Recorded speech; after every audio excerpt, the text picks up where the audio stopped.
don't care. You don't know me. You're here to just like demonize me. You're here to make me feel othered.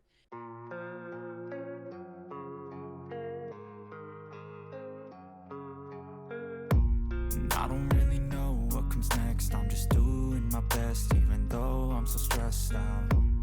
Everything just feels like a test that I fail, so depressed when I can't seem to get out. But something deep inside won't let me.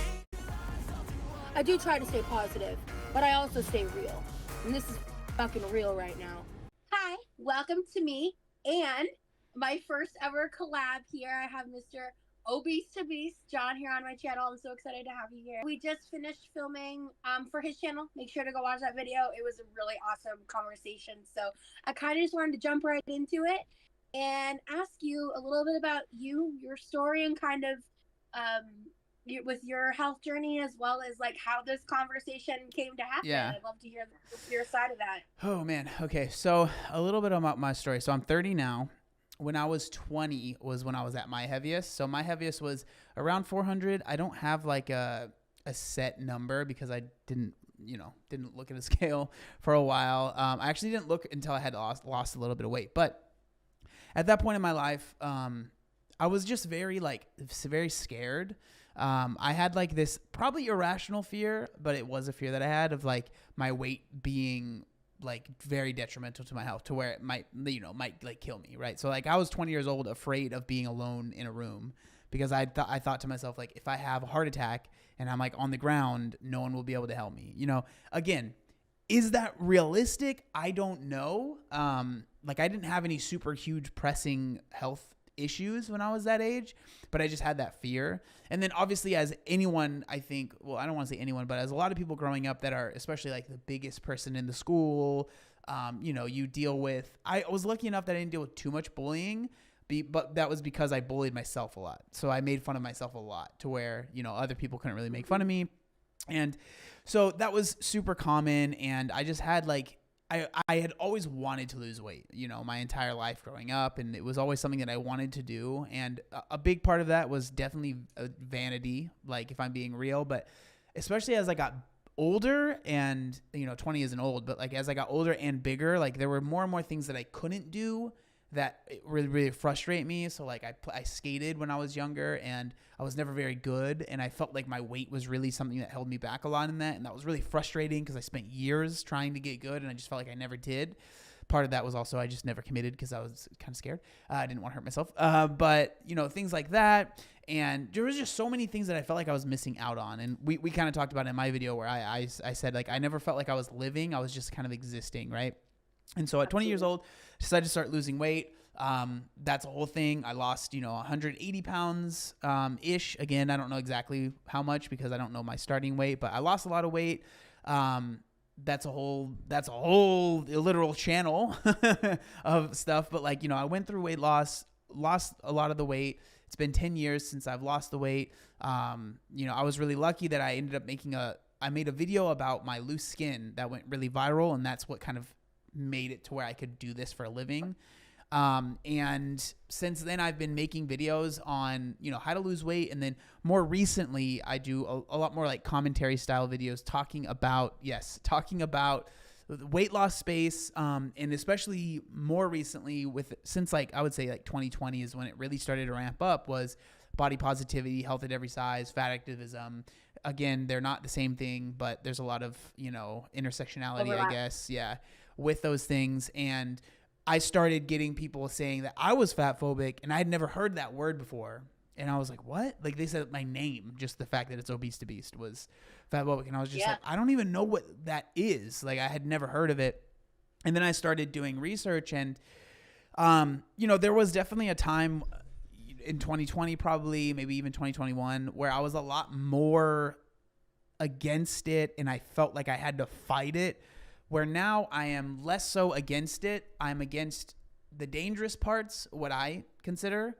And I try and, I would say speak out about them, but just warn people. And it is not just fat acceptance or anything like that. It's the fitness space as well. There's a lot of really, really detrimental stuff when it comes to the fitness space and people thinking they're being healthy when they're not. And there's a whole nother aspect as well. But obviously the way that we got connected was you did that interview on, was it the We're All Insane? Is that what it's called?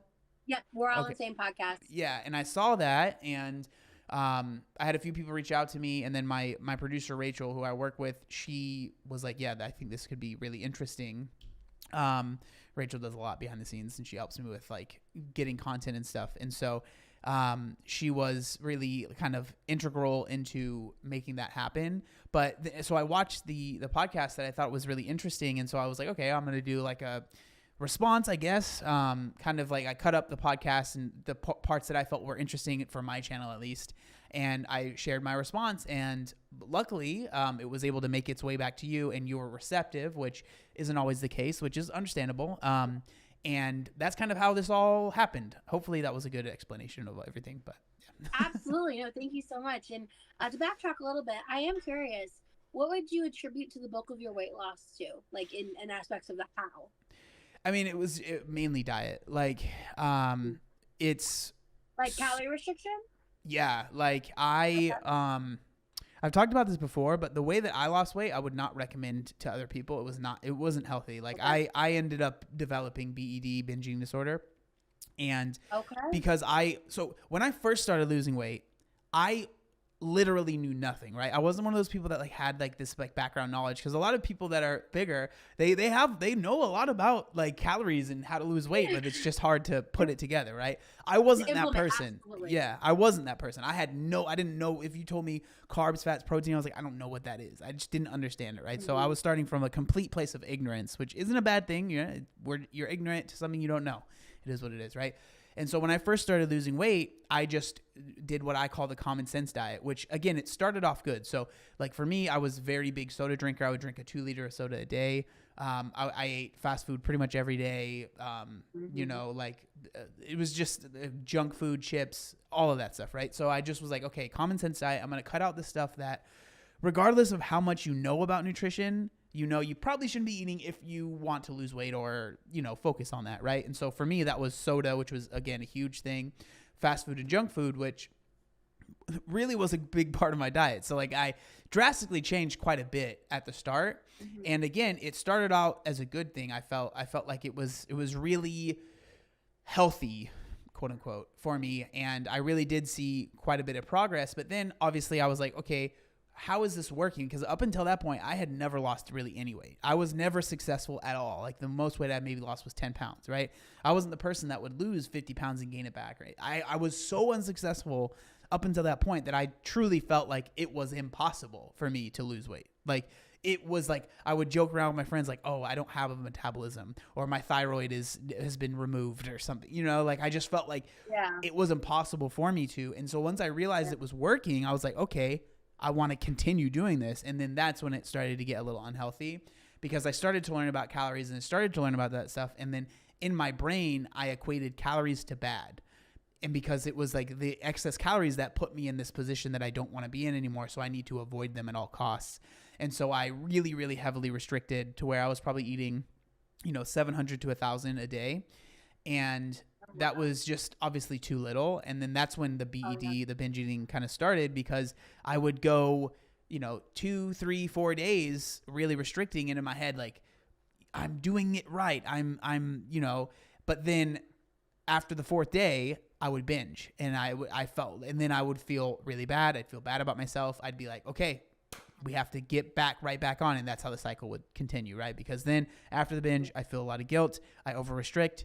It lasts for a couple days. The binge happens, yada, yada, yada. We've all heard that repeat over and over again, right? And so that was really unhealthy. And there was a time in my life where because obviously a lot of people lose weight, but then they gain it back. And I get the question a lot, are you afraid of gaining the weight back? And at that moment, I was absolutely terrified of it, because I felt out of control, right? Like I did not know how to, like, that was like, I can't continue living like this.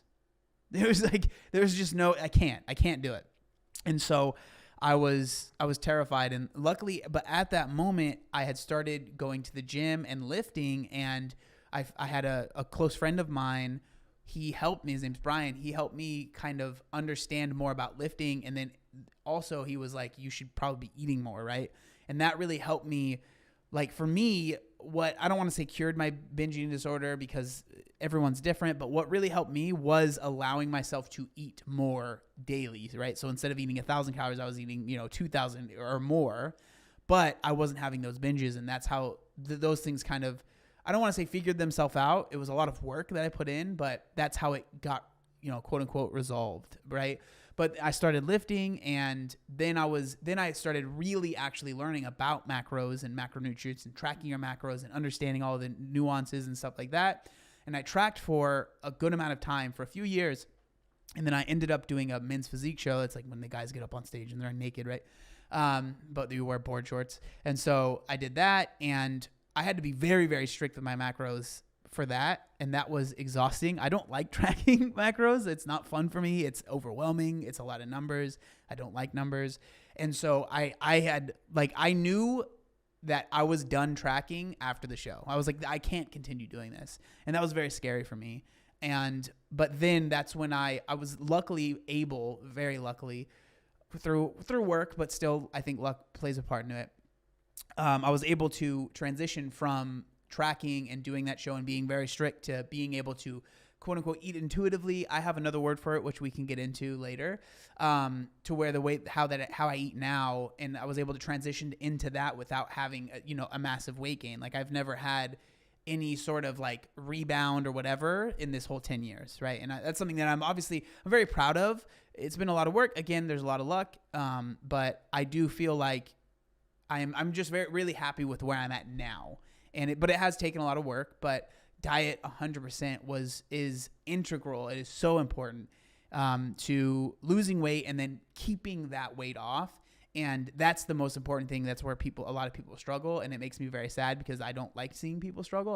I want to see everyone succeed and succeed forever, right? Like succeed long-term and not feel like they're on some hamster wheel or something. Yeah, I really resonate with that, honestly, because I think that's one of the reasons why I felt so moved by your video was that kind of radiated from you, that, as you said, like wanting good for everyone, essentially. Like, I was so, because to kind of go back to what you were saying earlier, like with the fat phobic comments and all of that in your username. Yeah, like especially being previously in fat spaces.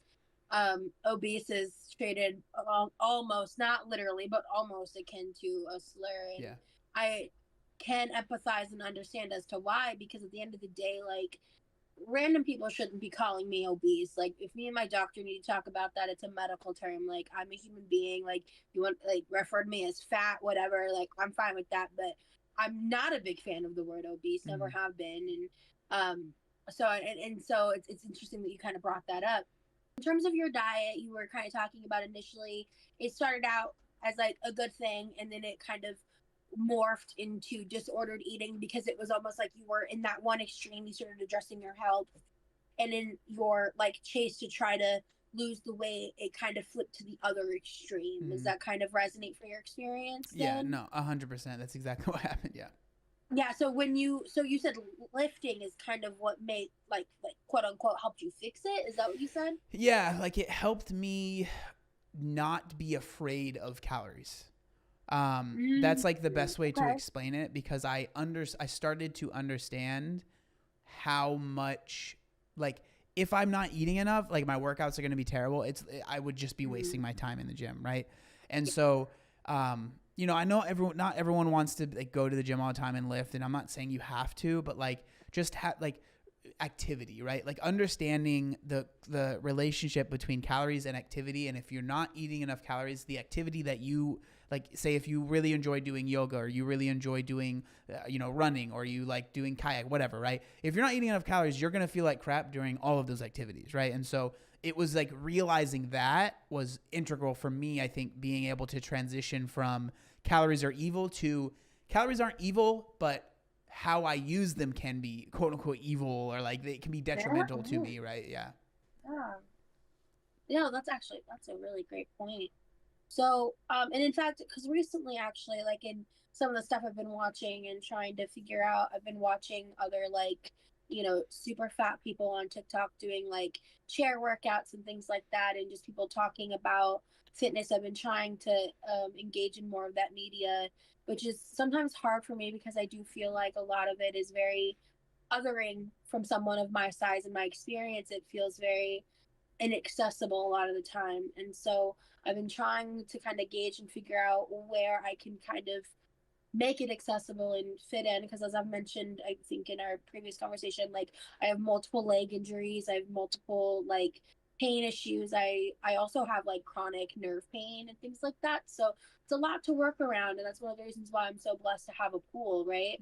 But in terms of like working out, and let me know if this isn't true, but my understanding is like if you do lifting and things like lifting, it actually helps raise your like your overall metabolic rate, and helps with pursuing of weight loss. Like cardio is good, and like I think a lot of people kind of harp on need for cardio, and you should do cardio, of course. I'm not saying you shouldn't, but I have been curious about like, because lifting is something I can do with my arms. It's something that I can do to like in baby steps, and maybe try to see in terms of the other things that I can do because of my leg pains and other aspects of my health that I have. Cardio is something that I can't do for very long. So I wanted maybe your thoughts a little bit about that topic, and how maybe that translated for you in your previous experience, as well as like if you would recommend someone like me kind of starting to, like, I mean, we're talking like 3-pound weights, like nothing crazy, like just to kind of start the process and start the movements. And a lot of what I do when I'm on those TikTok lives that I mentioned is I will like hold the weights, and I do this because my first ever YouTube video is me kickboxing. It was something that if I can financially end up doing, I will get a membership to. It's just very expensive because I love kickboxing. I love punching the crap out of things. It's very fun for me. Yeah. So I try to do that, in the water in my own way. So yeah, I just wanted to know a little bit about your thoughts. So man, that's such a great question. The answer that comes to mind is you do what works for you, right? Like I would encourage you genuinely, don't compare yourself to anybody else. Their journey isn't your journey, right? And so that's really, really important. I can't stress that enough. I think for you, like if that's what you enjoy with the weights, do that. That's the most important thing, because like regardless of whatever you're doing, if you don't enjoy it, the chances of you sticking to it aren't going to last. As far as your question about like, does building muscle make you some sort of like fat burning machine?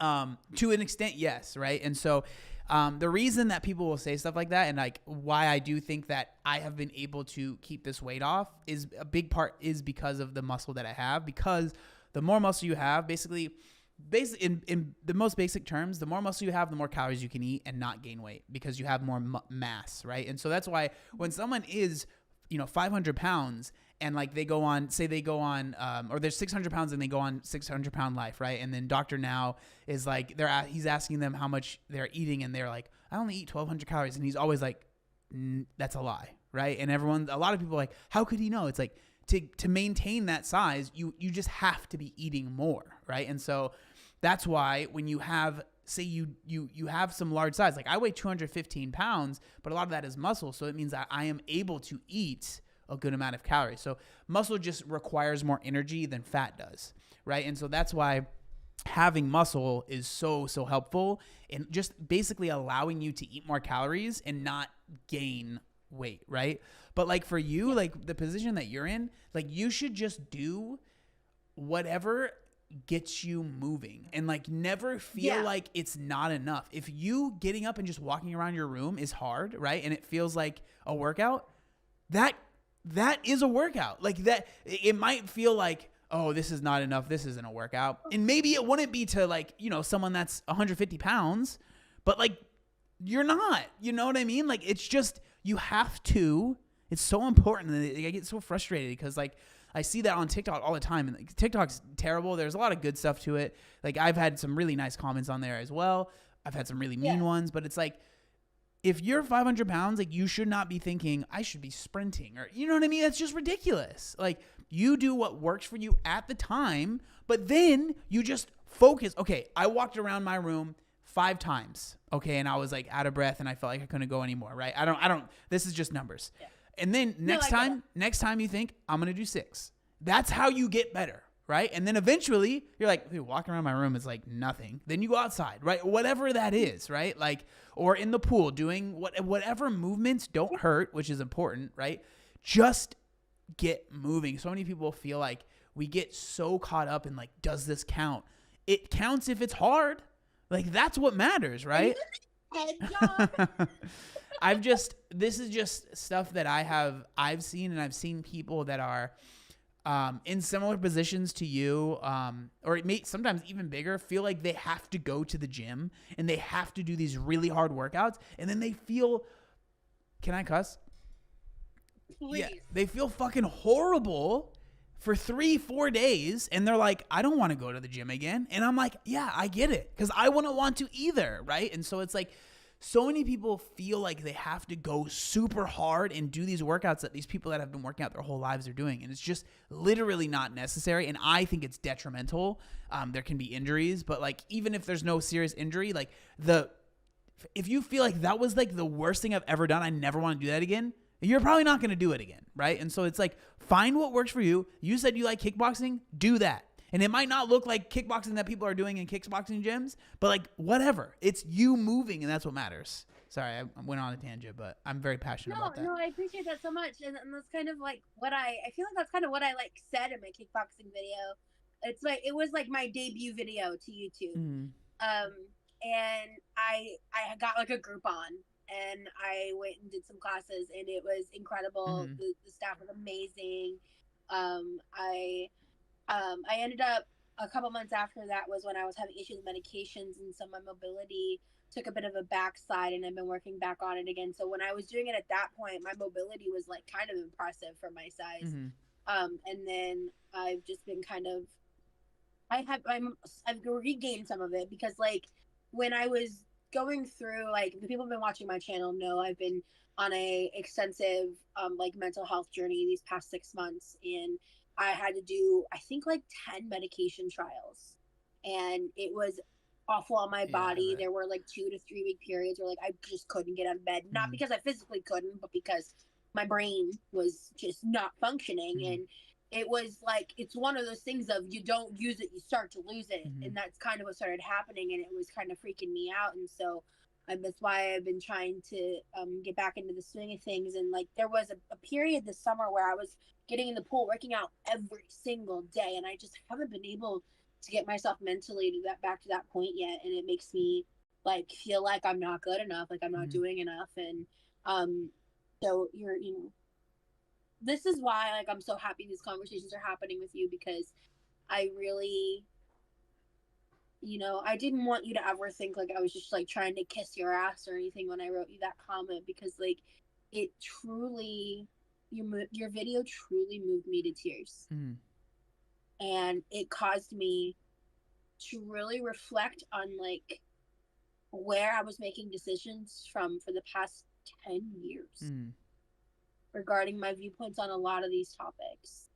And that's kind of how I fell down into where I'm at now, that we already talked about in terms of where I stand with fat activism and everything, and Hayes and the like. And it's like, I think it's really important that we treat fat people like human beings. I think it's really important that fat people have medical rights. I think it's really important that fat people are treated well in medical situations, that we're taken into account, that we're still treated like, even if people are not choosing intentional weight loss, that they still get treated for their issues. Like, those are things that I will always believe.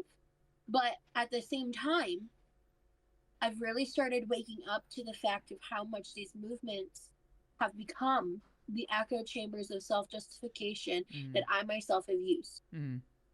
And coming to terms with that, trying to hold myself accountable, realizing that I made all of these decisions, that I am the reason I developed diabetes at the age of 30, 31. That because I went back to not just the fat activism, but when I discussed feederism and the like, that I started making that content again, that I ultimately fell into those short-term gratifications and was unwilling to really understand the gravity of what I was doing through my lifestyle, behaviors, and choices. Not for the body that I have, but for the lifestyle that I was living, for the choices that I was making, for the food that I was eating. That cognitive dissonance was so large and so wide for me that those spaces gave me a place to fuel that inner monologue and fuel that fodder to victimize myself. And so through therapy and through in fact, I've been having a whole side tangent, whole separate issue trying to get a therapist. I had a therapist. She was great. She quit being a therapist. Finally got connected to someone kind of randomly, and she ended up being the only medical professional I've ever worked with that even knew what feudalism was before I talked to her. And has a history with the internet. Like, she knows things that I was blown away. So like, I'm really excited to get into that, because there are things and aspects to that lifestyle, to things that I've experienced, the things that have happened to me that'll never be on the internet. And so for me, in this whole journey, in this whole process, in this whole decompression of what my values have been, I just don't want it to ever get twisted that being against fat acceptance means you're against fat people, because that is a big rhetoric in those spaces, and it's just not true. Yeah. And that's something that one of the reasons I've been going on the podcast, I'm having this conversation with you, I've been reaching out to other platforms, is because I want to have these conversations, these things that are not being discussed, because they're either being discussed under the lens of like, in fat acceptance, like being fully enveloped in the rhetoric of like, if you're not for fat people, you're against fat people, and all that, or it's the full like fat phobic, fat people suck, like you just lose weight, like stop complaining, like da, da, da, like it's like there's so little room for what needs to be the healthy medium. And that's what's so refreshing about this content that I've been watching recently with you and Sam at Every Size and Megan Ann on YouTube. I've quite literally spent hours and hours and hours this week watching you guys and really reevaluating not just like my beliefs in health, but like some of my like moralistic beliefs, because I think that's something that a lot of people don't talk about enough, is like in terms of fat acceptance and all of that, it gets tied so much into our morality. Like it feels like if we go against the grain in that way, that like we're doing something morally wrong. And that's not healthy for anyone. Yeah. And like, for me, I think one thing that it with the fat acceptance and health at every size and the fat activism, like a lot of the conversations end up being about specific people and whether or not they're healthy or not, right? Which I just don't care. Like at the end of the day, like if you're not, I don't care if like a specific person isn't healthy or not. Like that's their choice, especially if they decide like whatever. But at the end of the day, like when we're talking about fat acceptance, like, and these different issues, I think what's more important is like, why is it that at this moment in time, more people are struggling with their weight than have ever in the past, right? So like I get really frustrated. I was on Dr. Phil like a year ago, right? And it was about this topic, and the whole show, like they were just like, there was this one woman who was, fat acceptance person, and then everyone else was like against her, which I didn't realize that that's what the show was. The whole thing was, it was just like everyone on the show kept being like, you're not healthy, blah, blah. And I was just like, why? Who cares? Like the thing that we should be talking about is why are so many more people struggling with the weight with all of this talk about how do we help? Like it's clear that the things that we're doing, like telling people just eat less, just move more, that's not working, right? And so like, how do we help more people? Because clearly what we're doing now isn't working, right? And so like, How do we, and that's what's so frustrating, because that conversation I feel like always gets lost because people are so fixated on focusing on like, oh, this person's not healthy, there's no way, blah, blah, blah. And it's just like, oh my God, dude. And I feel like that's a lot of like, I feel like when it comes to the good parts of fat acceptance, like I feel like that's at the core what a lot of it is trying to do, is address the stomach issues. Yeah. Those like widespread issues. But what ends up happening is it gets so convoluted. And so in terms of like the morality aspect, I feel like I realized this like as you were talking, it's like I think the reason why the morality gets so deeply tied within the fat acceptance is because our health gets so moralized. Like through those people like verbally attacking us, or you know, just like hating to hate, or just what we call like concern trolling, because a lot of the time it's like these people are like, oh, we're just concerned about your health, we want you to lose weight, and it's like and again, like a lot of what I've always said, and it's been a part of that, and maybe I need to kind of reflect on this, maybe I don't, maybe I'll feel the same, I don't know, but it's just kind of those thoughts of like, you know, if you don't care, you don't know me, you're here to just like demonize me, you're here to make me feel othered. And it's like, because a lot of that happens like when I'm just existing. Like, and I think that's a big thing like within fat acceptance. It's like if we were allowed to be on the internet and exist in spaces, like if I'm not talking about my weight, I'm not talking about my body, I'm just making like a what I eat a day video, or even if I make content not around food, not around working out, like just trying on clothes, you know, whatever, like makeup tutorials, whatever content, like, or I'm just vlogging and talking about a funny story that happened to me, I will always get comments like telling me that I need to lose weight, that I need to do this, that I'm not healthy, that like I'm concerned for you. And it's like, that's because when you're looking at me, you're not looking at me as a person. You're looking at me as fat. Yeah. Fat, bad.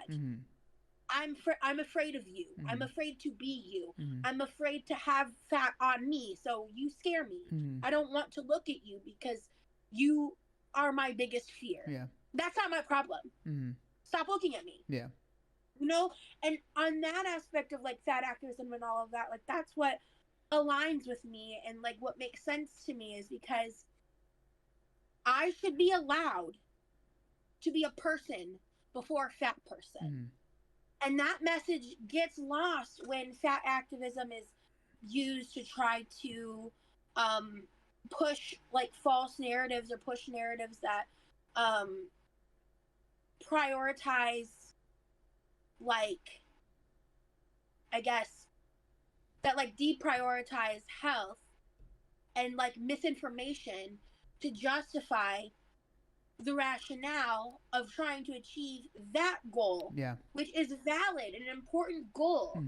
But when you overcorrect that much, it causes pain. Yeah. And I think overcorrection is like the perfect term. I think like something that you see a lot, that I've talked to quite a few people that, because I personally was never like in the fat acceptance space. I'm sure it existed, but it was not where it's at now when I started losing weight, right? 10 years ago, it just wasn't, at least in my world. And our world back then was very woman or AFAB dominated. Yeah, I just never heard of it. But speaking to so many people that have left the space, or whatever you want to say, so many of them have talked about how they felt afraid to even bring up something that might be going on, right? Maybe it was, they did get, their doctor said that they were pre-diabetic, or that they were diabetic. And it's almost like they were afraid to share that because they would feel bad almost. And I'm like, that is so dangerous, man. Like there are so many good. I'm trying not to interrupt you. So much to say to that. I know. Yeah. I'm sure. Yeah. Let's like. I'm sure you have your own stories. I have hundreds of stories. I've had so many people in my DMs, like when they realized that I was a safe person to talk to, when they realized that I wasn't going to demonize them for being worried about their health. Yeah. It's such a prevalent problem. Yeah. And that's like one of the things that I've been aware of for years. Okay, so I've had on my radar for years. I felt as a problem for years. I've always been like, you know, why are we pro tattoos, pro plastic surgery, but against intentional weight loss? Yeah. What's that about? Why are we pro bodily autonomy? But when it comes to weight loss, it's a problem. And it's That's like hypocritical as fuck. Yeah, and it's like always a problem, and it's like there's never any good about it. And then like the hoops that people, I felt, this is my own opinion, but the hoops that I felt like people would jump through to be like, I'm losing weight, but it's not intentional weight loss. It's because I'm being healthier, and I'm like, me.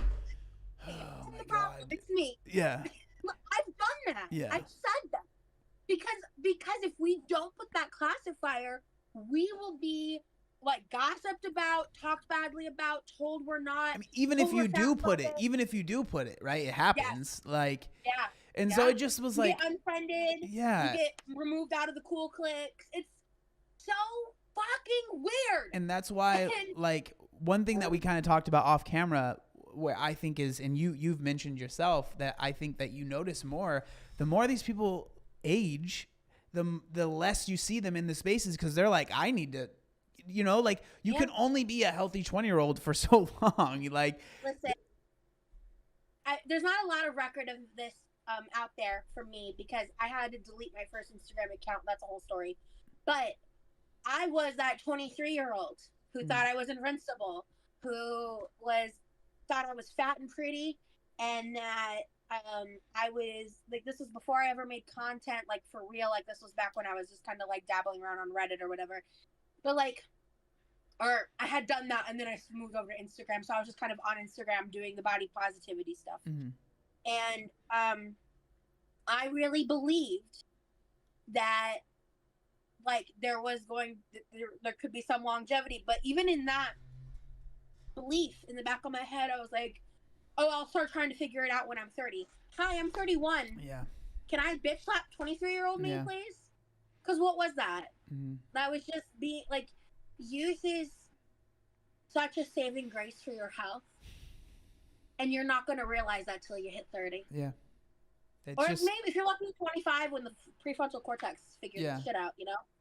Yeah, I mean, it's a huge, like, it's just something that I personally have noticed, and it's not even just like, oh, your heart's gonna shut down, or you're gonna get high blood pressure or whatever, but it's like there's so much more to it, like your joints and like being able to move and like being able to be mobile, like all of that stuff. Like as you get older, it will get harder, and this gets harder for people that are straight sized, right? Like, and so it for most people, and then there are the outliers that people will point at, like, well, this person moves around pretty well and they're large, right?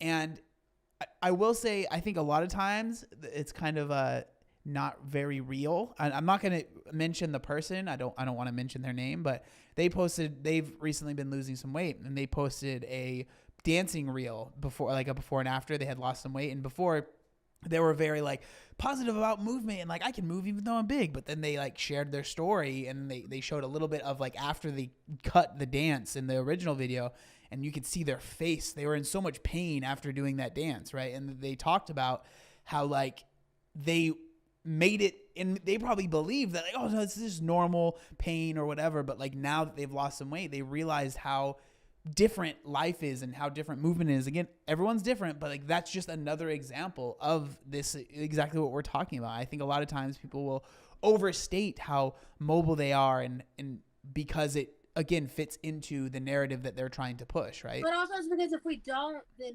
we are instantly like demonized and ridiculed, and said like really vicious things get said to us. So it's almost like we have to prove we're one of the good ones. Well, it's a toxic, unhealthy dichotomy. And it's an issue with even people that lose weight. I get very annoyed when people are like, oh, I've lost weight and everything is better. And I'm like, dude, people ask me all the time, like, oh, you've talked about like depression. Did it leave when you lost weight? I'm like, no, dude, it's still here, bro. Like, it's not going to solve all your issues. Like, there's a lot that it definitely helped me solve. There are so many things that I am able to do now, and all of that stuff. Like, I'm never someone, like, it was literally I think the best thing I ever did for myself, for my health especially.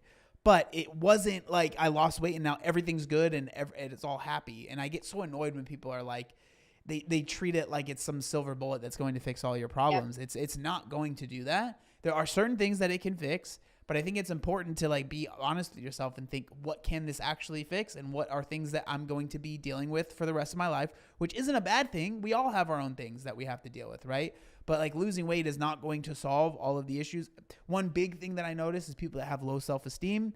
Why am I saying that? It's because I'm one of those people. Like you think that you're going to lose weight and then all of a sudden everything's going to be good. It's just not, it's not going to happen, you know, at least in my experience. Everyone's different, but it doesn't just all of a sudden, oh, I love myself and now I think I'm the shit. You know, it's just not how it works. Yeah, because you know what's so interesting is I have such a unique experience with the things that I've shared and you know on different platforms and things that I've gone through in terms of like that journey. Because for me, I have almost the opposite problem. It's very unrelatable for most people. Is that I'm afraid that as I lose weight, I will love myself less. Yeah, I remember you talking about that. I am terrified of. I'm actually glad you brought it up a couple times. So I do want to ask you this, and I would like to hear your thoughts. And I think I'll need to have some more conversations, especially with like other women. But I am terrified of loose skin, and it's something that really, like, not to be dramatic, but like almost can like haunt my nightmares. Like that's the reality that I fear the most with losing weight, and it's inevitable. And I understand that rationally, but I struggle to figure out how I'm going to like not only be okay in my own skin, but like as I've started losing weight here and there, I'm already experiencing body dysmorphia. Like when I look in the mirror and I see that I'm smaller, I'm like freaked out. I'm like, why do I look so small? And it's like, I still have a almost 80-inch waistline, you know? And so like, and that's all mental health related. And so I'll obviously be following up with that with my medical professionals. But in terms of your lived experience with your loose skin, for someone like me, what would you say? Yeah, I think that everyone does. I don't want to say everyone would. Everyone does react differently. We all have our own experiences with our body and how that, how we have seen our body and how we appreciate our body or don't, right? And so I was definitely in the, what I would say is the more, I guess, common kind of thing. Like I didn't love being overweight.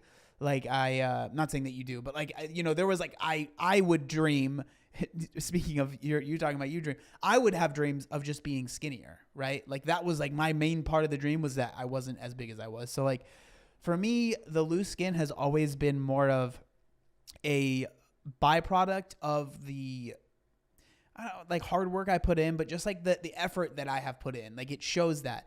Now, I'm not going to sit here and say like I love it. I don't walk around shirtless. I don't film my videos shirtless, right? I'm not trying, like I haven't gotten any surgeries to get rid of it, but that is like for someone that's in your position, you probably would have to, because you're obviously you're bigger than I ever was, right? And especially with women, of course, things are harder, as they always are, it seems like, for women than it is for men. But like just where a lot of women carry their weight in their arms, it's all these places where it's like you can't even hide it if you tried, right? Like for me, I can wear a t-shirt and it's not really obvious unless you like really know, right? But like for most women, like the only way you'd be able to fully hide it, you know, women that are losing 100 plus pounds, is like if you're wearing long sleeves and a long pants. That's the only way, you know. And so, you know, getting the surgery for them, I think makes a lot more sense. I don't even, like, if someone wants to get it, they can get it, but that is an option. But the way I see it is like, I think, you know, if I can just speculate here, I think for a lot of your life, your sense of self and sense of like, self-worth has been tied to your looks, you know? And I think that, yeah, you're like, yeah. And I think that it is scary to not have that anymore, right? Because it's almost like you're taking away armor, right, that you've had, and it's like now you're going to be exposed. But I will say, like, I think that you will, if you end up, you know, losing the weight, and I really hope that you do, and I think you can, you will start to realize there's a lot more to life than just that armor that maybe you've worn. And my hope, I can't say that I know this will happen, but my hope is that you will find so much enjoyment in these maybe things that you haven't been able to do, that your body and the way that you look I'm not going to ever say that it will go away because that's ridiculous. And like, I think that I always say that like, you know, body neutrality is like a really cool idea, but I think it's for most people, it's very hard to like just not care at all. But I think that maybe it will take, you know, as far as like, it might be on the top of the pyramid now, and maybe you can move, it will be able to be moved down a little bit to where it's not the main thing. Because I will say for me, that's definitely like how I look. I don't really care that much. But the fact that I'm able to, you know, go on a run if I want, I did a triathlon, I did a marathon. I've been able to do these things that like every time I go on a run, I think to myself, man, there was a time when I couldn't even run one lap around the high school track, right? Like it was not physically possible for me. So like stuff like that really helps me. And then I've been really lucky that you didn't ask about this, but this is just genuinely something that's helped. I've never really had too much of an issue as far as like finding a partner with my loose skin. Like it's, I've never experienced someone like that I ended up getting really close to being like, you know what, I can't do this. You know, I'm sure I've had people that, you know, I end up telling them and then they're like, oh, okay, maybe not, you know, that's fine. That's their choice. But I haven't had too much of an issue in that aspect as well. And so that's really helped me a lot too. It's not like I felt like I was undesirable, right, because of it. And so, yeah, I think at the end of the day, like that's my answer. I don't know how much it can, because I do think that loose skin is a very personal thing and everyone's going to deal with it differently. They're going to have a different amount. It's just a very personal matter. But I know that I think that the reason, so like the way that you framed it, it used to actually hurt my feelings a lot when people asked me that kind of question, because it felt like they were calling me gross, right? Because like they're afraid of it. But I've been able to kind of separate from that, and I think a lot of it comes down to the fear of the unknown. And yeah. Like most people don't have loose skin, and so they don't know what that's going to be like. And so the thought of like losing the weight and then having loose skin is scary, and I understand that. And so now I've just been like, you know, I understand that it is most of the time it's coming from a place of like uncertainty and maybe even a little bit of fear. And so I don't really take it personally anymore. It just is what it is. But yeah, that's my very long answer to that question. But that's the thing, and this is what it kind of goes back to even in previous conversations related to fatness and like people that hate their own fat, their own body, saying like I see other women or other people who are fat and think they're beautiful, but mine is ugly. It's very much the same. I feel of like I see other people with loose skin, and I'm not like, oh my God, they're hideous. I just see that, and I think about me, and I think about that being on me, and that, you know, making me feel fearful, which is interesting. I should probably think about that some more. Yeah, I mean, and then like my only like, you know, there are options. Like there are ways to, you know, quote unquote get rid of it. And, you know, as the years go on, they get better and better and better. Like, you know, I've seen a lot of loose skin surgeries, and I've seen the results just improve and improve. And then like the recovery time, and, you know, it's all improved, right? So especially from when I first like started talking about this and like had people, you know, I've had people offer me surgeries, right? Like I've had that. I've been very lucky. I just, for me personally, it doesn't affect me to where I feel like, cause it still is a massive surgery, right? But like I've seen just the technology and everything has just improved and improved and improved. So who knows, maybe once you get down to that point, it'll be freaking like, boop, you just be good to go. You won't even have to worry about it.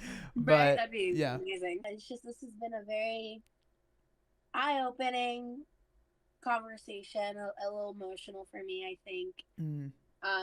I just think that, you know, these, you know, things like the loose skin and all that, they don't really necessarily deter me from weight loss. I just feel like I'm still kind of unpacking years of like the demonization of intentional weight loss, and I think the impact that it's had on me mentally.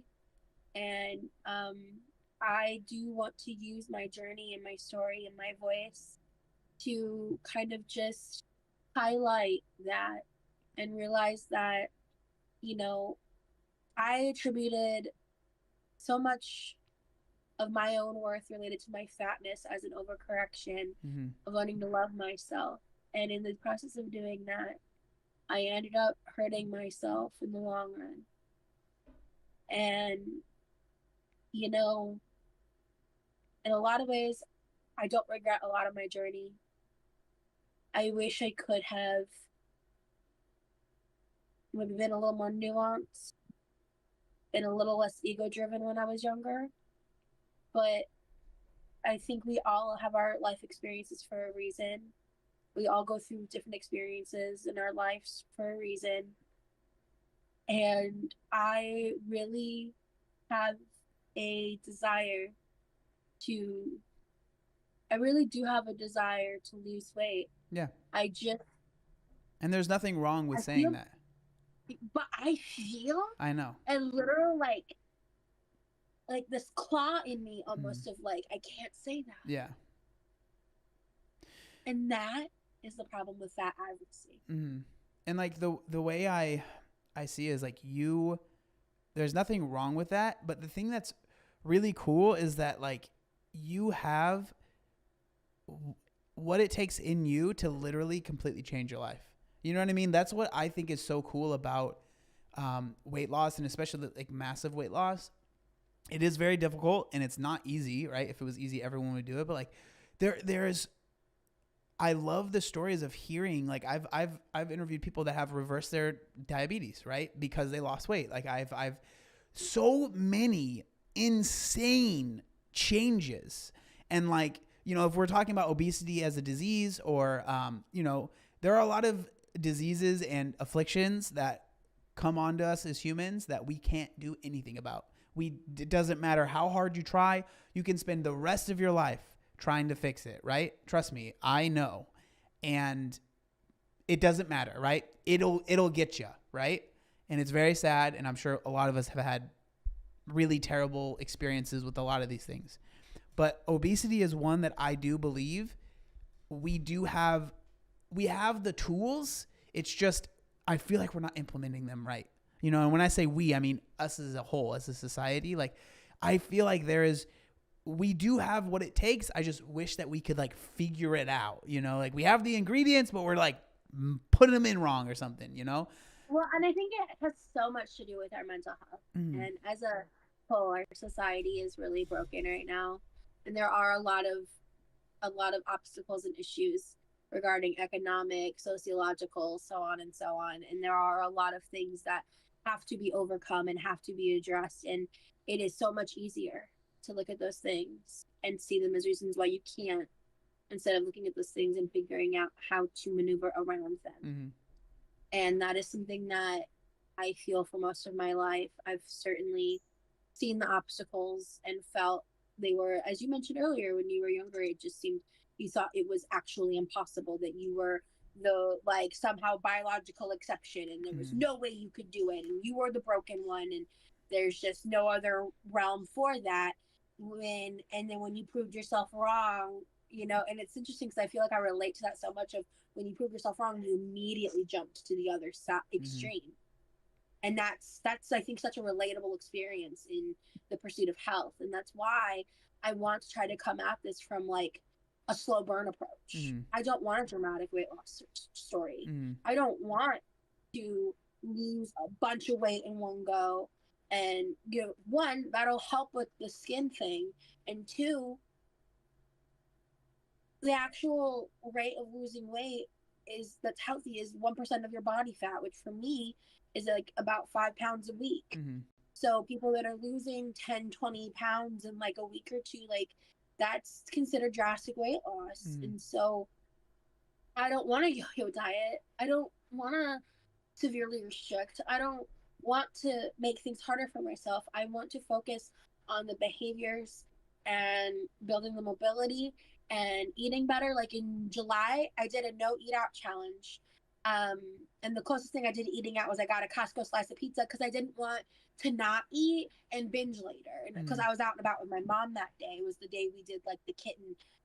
We went to play with kittens at the kitten rescue and stuff. And so, you know, for me, it was like either I buy this like $2 slice of pizza and not binge later, or I Uber restrict and Uber follow the rules that I set for myself And so I made the choice to eat out, but I didn't get McDonald's. I didn't go through a drive-thru. I didn't get a big meal. I just got something enough to get myself home. Mm-hmm. And so, you know, things like that are what's important to me, is building like, I have a very different life. Mm-hmm. Like in January of this year, I spent over $1,000 on DoorDash. Mm-hmm.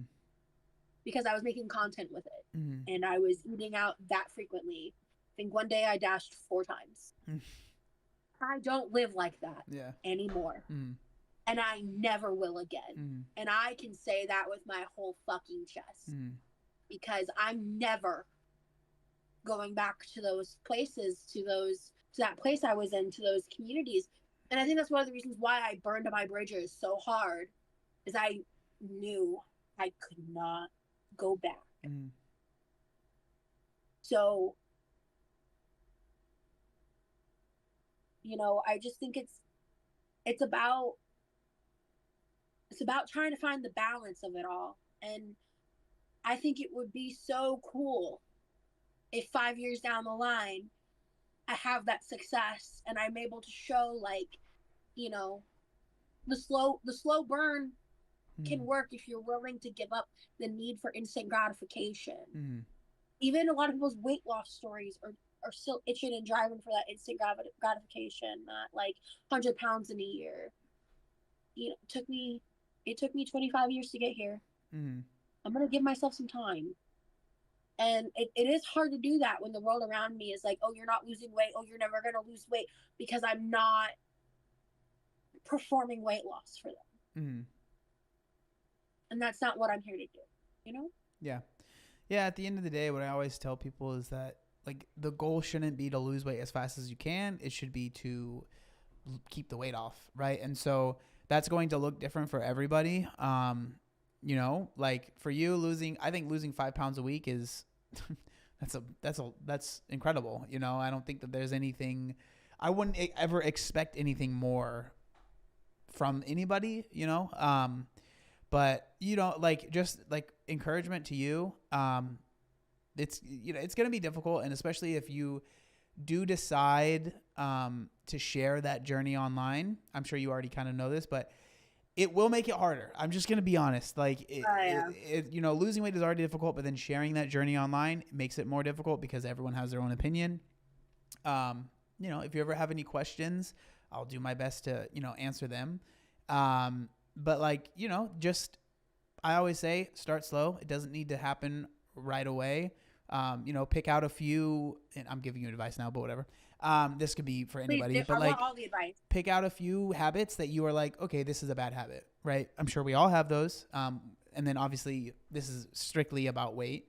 You know, things that you're like, you know, maybe I shouldn't be doing this. And then try and just stop that one thing, you know, for a little bit. And once that becomes easy, or you're not even thinking about it anymore, you pick something else, right? And then maybe once you feel like you're pretty consistent, then maybe it is time to maybe track a little bit, right? And figure out how many calories am I eating a day. You don't have to restrict or anything like that. But this is kind of goes into what I was talking about at the beginning, which is, I don't like to call what I do intuitive eating. I call it mindful eating. What do I mean by that is, I learned a lot from losing weight, but then tracking for so many years that it is impossible for me to not think about that when I'm choosing meals, right? So I'm always very mindful of the macro breakdown, the calories that are in certain things, probably avoiding liquid calories because like it's not going to do anything for me, right? So like there are these quote unquote rules or just like guidelines that I have just in my head now that it's impossible for me to just forget them. So that's why I like to call what I do mindful eating, not intuitive eating, because I eat, you know, relatively similar foods most days. I keep it pretty basic. I don't go super crazy. And that has really worked for me. You know, the past, I don't even know, it's been like 6 years since I've tracked, maybe five or 6 years since I've tracked. And I've never had that, you know, that regain because of a lot of the things that I learned. And that's why I'm not against tracking your macros. I'm not against tracking your calories. I just don't think it's feasible to do that for the rest of your life, right? Do you want to be 50 years old tracking your macros? Probably not. And so that's my advice. Like, start slow And unfortunately for me, tracking like really triggers my ED. Like I was trying to do it with a dietitian. It was very hard to do it for the short time that I did. Yeah. It tends to end up causing me to binge, and it actually makes me so angry because I want to track. Yeah. Like I want the data. I want to learn from what I'm doing. So, yeah. But I do love that though. I've definitely learned a lot and practiced a lot of mindfulness through different aspects of therapy through the years. And I think that maybe a question for you is, what is the main difference between mindfulness and intuition in terms of eating? Well, it's like that, like what I was saying, like a lot of, I would honestly say that what I do, some people would just consider it intuitive eating. Intuitive eating now has this weird connotation where it's like become eat whatever you want. And like, there's no bad decisions you can make. And I'm just like, okay, well, I don't really necessarily back to like the bastardization of things. Like it's fat acceptance. Yeah, it's just like intuitive eating became like eat whatever you want. There's no wrong decision where it's like, yeah, I mean, technically, yeah, but like if we're talking like, is it wrong to go out and eat? No. But like, is it wrong to do that over and over again? If your goal is to not gain a lot of weight, then probably for you, yeah, right? Like, and so it's just, my intuitive eating has become something that I personally don't want to be associated with because of how some people see it. So mindful eating for me is what I'd say a lot of people, especially back in the day, would say intuitive eating is like, I learned a lot through tracking and just through nutrition, like learning about it and stuff, that like, it would be ridiculous for me to say I don't implement those things that are ingrained in my mind in the choices I make now. But I don't sit there and I track everything. Like there are certain things that I'll track. Like when I pour out my oatmeal, I make sure it's 80 grams because if I don't, I'll pour way too much and then I'll be like, oh, that was way too much oatmeal, right? There's certain things that I'll then you weigh. accidentally overeat. Yeah, and that can be a trigger for an eating.